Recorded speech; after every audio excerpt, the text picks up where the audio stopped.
enjoyed Four Sigmatic mushroom coffee for a while now, I was super stoked to meet Tero, the Finnish founder and visionary of the brand, and to learn everything about the mushroom kingdom. Born in the country with the world's highest coffee consumption, he took a centuries-old tradition of brewing mushroom tea to the next level. Good to meet you. Hi! How do you say that in Romanian? In Romania, I say bună or you say servus. Depends what area you're coming from. Yeah, but how do you say it in Finnish? Because I know hey in You can say hey. Yeah, okay. You can also say moi. Moi. Moi. Uh-huh, okay. And when you meet, you say once, hey, or moi. And when you leave, you say it twice. Hey, hey. Moi, moi. Really? Yeah. That's funny. You know, hi and goodbye at the same time. Yeah. Cool. It's good to meet you. Likewise. Yeah, I've been a fan of the mushroom coffee, like a concept that I learned about a few years ago. Actually, I think it was on a Retro podcast. Yeah. First time when I heard about it, and I thought like, oh my god, mushroom coffee, Finland. So what is the story behind it? What is the connection between these three elements: mushroom, coffee, and Tero?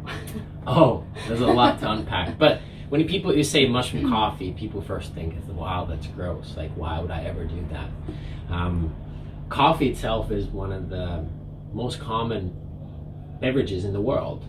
Probably number 3 after water and tea and then coffee. And people consume it all the time. But what people don't know that it's actually pretty healthy coffee. Coffee itself in small amounts is really healthy. It's the number 1 source of antioxidants here in America, for example. Probably means that Americans don't eat enough vegetables. Yeah, that's for sure. But maybe drinking too much coffee. But black foods historically have been really good for longevity. So black olives, black sesame seeds, coffee, cacao, chaga mushroom, really good for you for longevity. So coffee can be good. But coffee, maybe like 1 cup of coffee is good, 2 cups sometimes, but I would say 3 cups never. So there's a amount when the excess caffeine and the acidity start to cause problems for people. So a lot of people who drink coffee, although they love it, they get heartburn. So it starts to kind of hurt here in the acidity, and they get digestive challenges and this jittering. Yeah, and then they get the jitteries. Yeah. So genetically, some people are more sensitive to coffee than others. But in America, there's like half of Americans would want to reduce the amount of coffee. People don't want to stop coffee though. No. They say when you actually ask them, they don't want to stop. But about 10% of Americans get every day a headache, or migraine, or jitters from coffee. 10%, that's insane, right? Yeah. So I come from Finland, and I'm a 13th generation farmer and mushroom enthusiast. That's amazing. And what people don't know necessarily is that Finnish people consume more coffee than anybody else in the world per capita. So we drink 3 times more than Americans. Wow. 3 times. How much is that? Like how many cups per day? Like 10 or? It's more like how many pots, a big pots of day. So this is like a medium size or? Oh, that's just like a small cup. This is a kuksa. It's made by cheers. This is made by the Sami people. They are the last indigenous people left in Europe. They mostly live in Norway, but also Sweden and Finland, in this cultural region between these 3 countries. Actually, a little bit of Russia as well.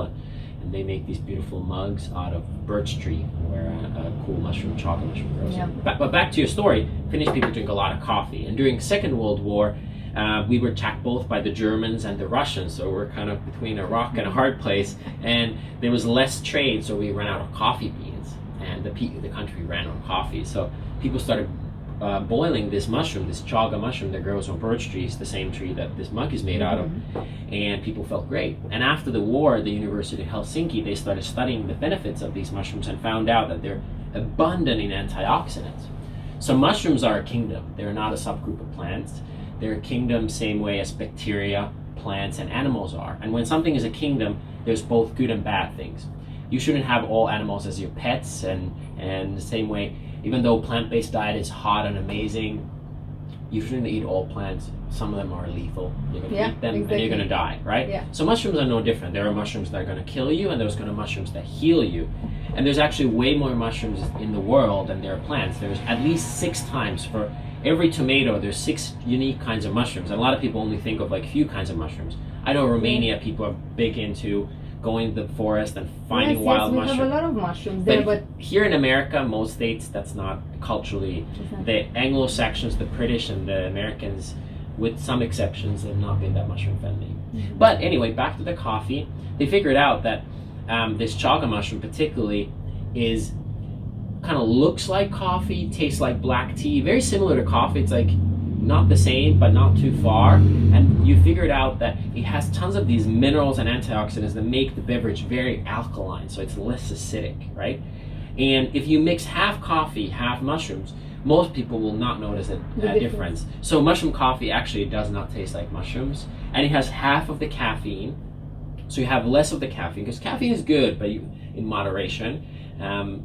And so then you get all these health benefits of the mushrooms, extra antioxidants, immune support, maybe cognitive support, but then you also don't get the jitters and it's less acidic. So that's the story of mushroom coffee. And that's so basically we can switch. We can definitely switch from normal coffee to mushroom coffee, and I tasted it and it's really nice. So I can confirm you can definitely go with that. 100%. Well, I'll just say is you should try it. Yeah, no. But what I've noticed, my mom taught physiology and anatomy, and I've been working with nutrition myself about 15 years. Wow. And what I've noticed is one of the hardest things is changing habits, or adding a new habit is really difficult. People in January get excited to work out and they go to the gym and then they don't stick to it. It's the compliance part is the hard part, not education, not knowledge. No. Compliance.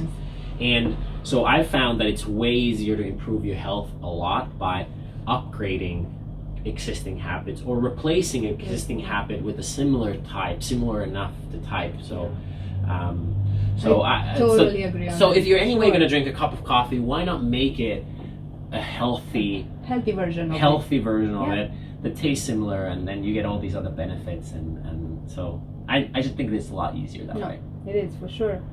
I'm interested how you make your recipes. Like, how do you combine certain mushrooms, or what do you put in your product? Yeah, so I'm like a product founder. So if we will be a tech company, I would be the guy who would still want to code himself. Okay. And so I love making products, and there's this Venn diagram of where 3 worlds collide, where you kind of have to make it work.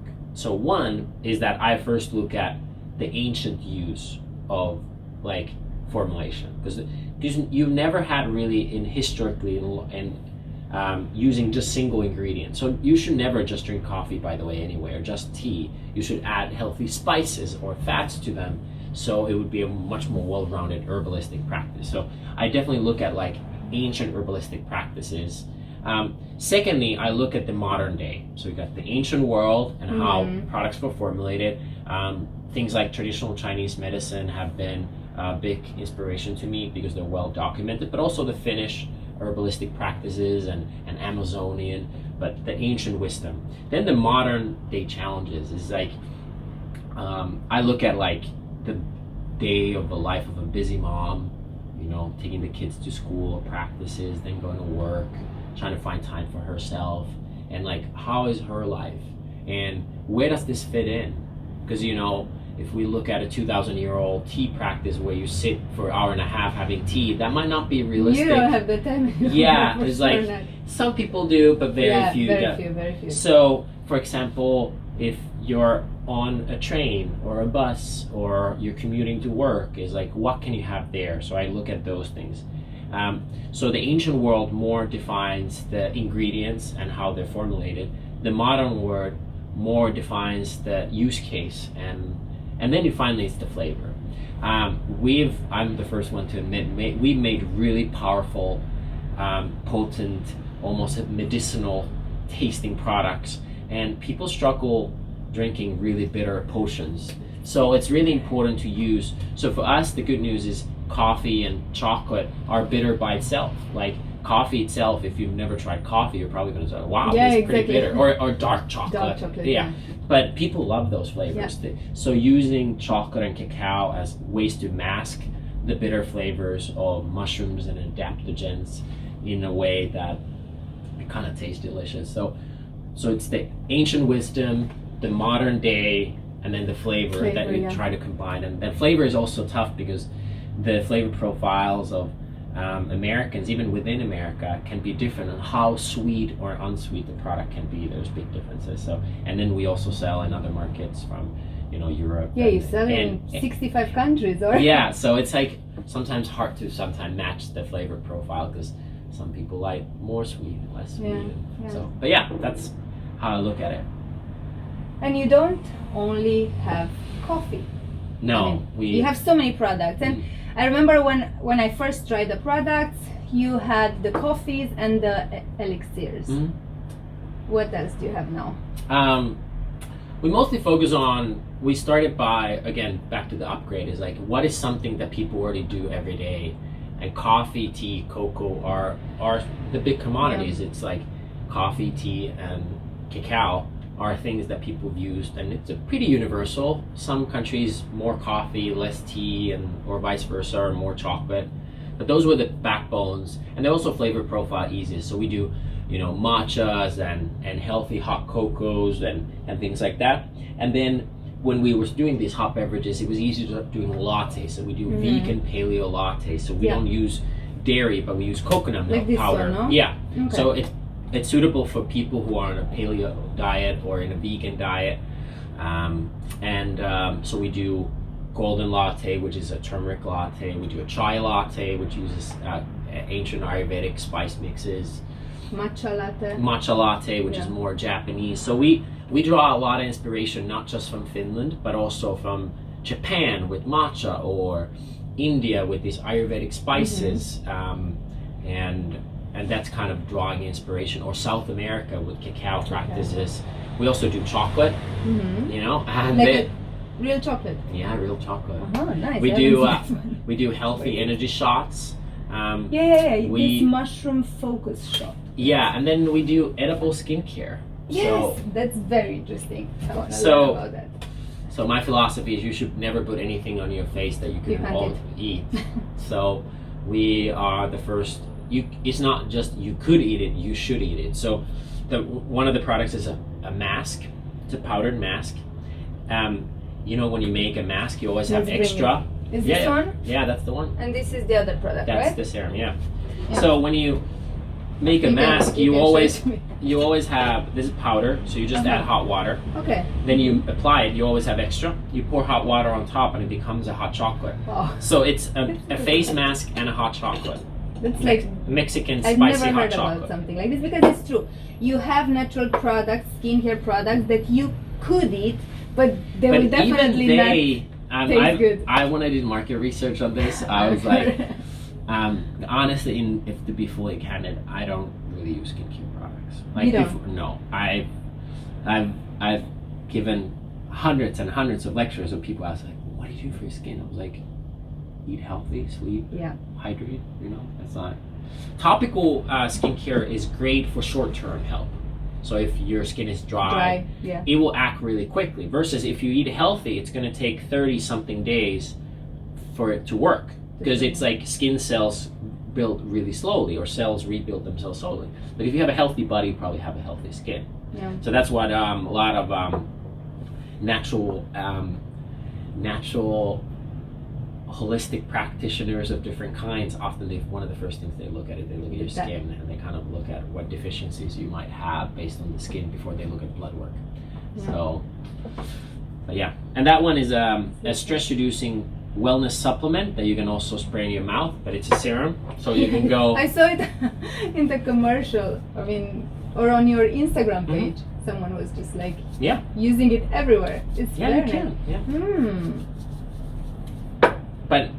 But so normally before we created our products, I would just like make chocolate, and as I was making a chocolate, I would like spread cacao butter on my face, or if I would make a salad at home, extra avocado, I would smudge the extra avocado on your face. So I mean, that was not that practical when you travel. So now we have a product that is made with like, the serum is made using simple things like olive oil, avocado oil, frankincense, like essential oils, reishi, mushroom spore. A little bit of grapefruit. So healthy things that is like a little easier to travel with. So now I can actually use packaged skincare. Yeah, I will definitely try this one. Yeah. And one more question. Sure. Because I know you wrote a book. Yeah. Tell me more about it. Oh. It's very interesting. No, we can actually. So you also cook, because I saw that you have several recipes. I'm also I love cooking, and it's really my biggest passion, and I love to create recipes, and I would definitely get inspired by these ones. The book is called Healing Mushrooms. It covers the 10 most researched mushrooms in the world. What are their health benefits? When and how would you use them? And why would you use them? But also it contains 50 recipes, and the recipes are very different from each other, from functional ice cubes to paleo ice cream, using these functional ingredients just to inspire people that you can use healthy ingredients in everyday cooking. You don't just have to drink an obscure elixir or a tonic. You can also add it to daily meals, from soups to desserts to even alcohol products. You could add it. So that was what I wanted to do. It's very interesting. Desserts with mushrooms. Unfortunately, this mushroom that we talked about before we started filming is not there, but maybe it should have been. Yeah. It would have been. This is actually from Romania. So this is from Romania. It's from Transylvania. It's made out of Fomes fomentarius, which is also known as tinder mushroom or hoof mushroom. It grows on the side of trees, where a lot of the healthiest mushrooms actually grow on trees. And then you can hit it and make it into this suede type almost fabric that you can then alter. But you can eat this mushroom? But they're inedible mushrooms, so you have to cook them. They're inedible. You can eat them, or the liquid. It's more like creating bone broth. You can really eat bones. Yeah. But if you cook them in long time, you get the goodness out of them, and then you can drink it. So the same thing with this mushroom is you could absolutely use it for health and wellness as well. But it requires this cooking process, and then you still don't eat the actual mushroom, but you eat the liquid or drink it. Super interesting. Yeah. Well, thank you very much. I think that. Thanks for stopping by.